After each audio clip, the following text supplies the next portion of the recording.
Hi guys, it's Sam, and today I'm showing you my TBR for Arc August. Arc August is hosted by bloggers Shelly and Octavia, and they blog at Read, Sleep, Repeat. This year is the 4th annual Arc August, and it is a reading challenge that takes place during August, obviously, and it is just a challenge to read as many arcs as possible. I participated last year, and it really helped with the BEA arcs from last year because I just read basically all of those, and I'm going to continue to do that this year. I pretty much save my BEA arcs for Arc August and just read them back to back to back, because otherwise I find that I do put arcs off sometimes because I'm so excited to have them, but then I'm like, if I read this too quickly and I love it, I can't talk about it with anybody.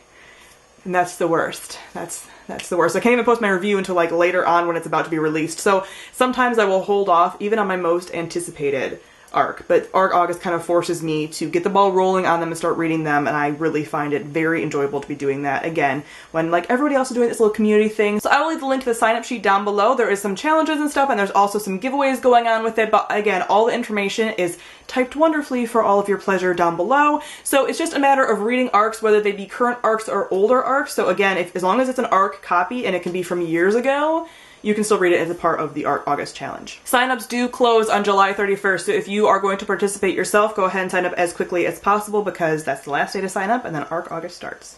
Now I have a very, very lofty TBR of 12 books, and I used to read about 12 books a month, but I haven't lately, and I'm hoping to kind of gain that back, but I don't know if it's gonna happen. I've been averaging about like 5 to 7 books for the last like 6 months. Again, I had some health issues, so this might be my opportunity to seize back the like times of like 17 books a month. I used to sometimes read 17 books a month, people. That's crazy. So maybe I'll do that again. We'll see, but this is lofty. Even I fully understand this is lofty. So these are basically some books that I might be picking up. Hopefully all of them. I want to read all of them, so we'll see what happens. The first book is actually a very old arc, and that is I'll Give You the Sun by Jandy Nelson. I actually won this arc in a Twitter giveaway, like when I first started my channel, and I was so excited to read this book and then didn't pick it up. And Jandy Nelson's other book, The Sky is Everywhere, is my favorite contemporary, probably. Like one of my top 3, obviously. I can never pick a favorite. I always like say something and I'm like, wait, maybe, top 3 at least. So anyway, I love Jandy Nelson's other book, and I have not read this one, and a lot of people say, even if they love that one, that this one's their favorite. So I need to read this.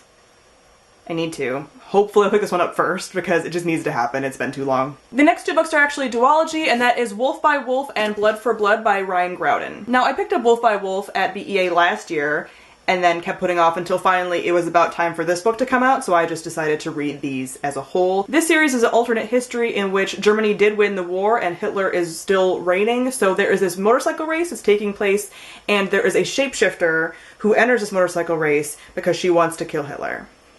That it's weird and it speaks to me on a lot of levels, and I still haven't read it, which is awful, but I'm hoping to this Arc August. The rest of these books I picked up at BEA this year, and I'm not going to go into detail about all these books as I talked about them all in my BEA haul, so I'll link that on the screen for you guys to check out if you are interested in what these books are about or my thoughts on them or anything, because I've already talked about them all in detail, so don't need to repeat that over again. So I hope to pick up the memory book by Laura Avery. This is about a girl who has a memory condition where she's losing her memory, and she's writing notes and stuff to herself and other people so that she can kind of remember stuff, and it sounds like it's going to be really good. I've read her other book, which came out last year, which was kind of angsty and stuff, and this sounds very similar, so we'll see how this kind of topic is handled. Then we have Heartless by Marissa Meyer, and I've heard a lot of mixed things about this since BEA. A lot of people pick this up at BEA, and I've heard that it's not great, which makes me sad because I wasn't even gonna pick this up necessarily, and I thought like, oh, might as well, you know, like I'm here, I might as well pick it up.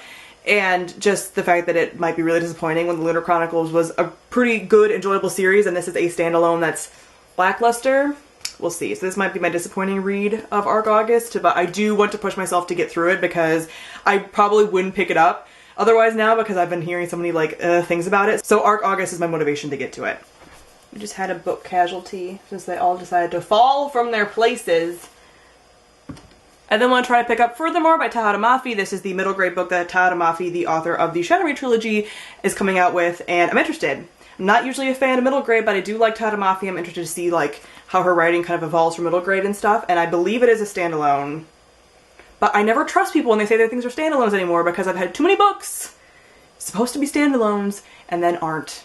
So supposedly a standalone. We'll see.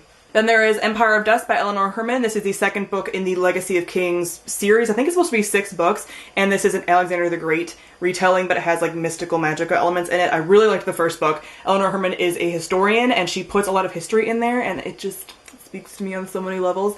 It's a multiple POV story, really kind of complex, but I really enjoy it. And I've heard that there's LGBTQ plus elements in here. God bless. So interested to get to this.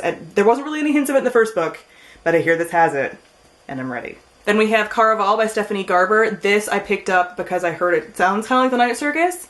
It's beautiful. I'm really excited about it. I've yet to hear anything about it because this one doesn't come out until January 2017, so I don't even think they've been sending out like blogger packages yet. It was just people that got it like BEA and ALA.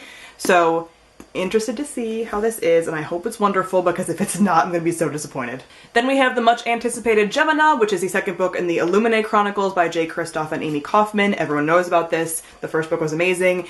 I'm really excited to read this, and I know for sure I'll pick this up on ARC August, because this is going to be so quick to read because of the format of it. So I'll probably read this in like a day or two, which is a perfect like challenge book. Excited. Very excited.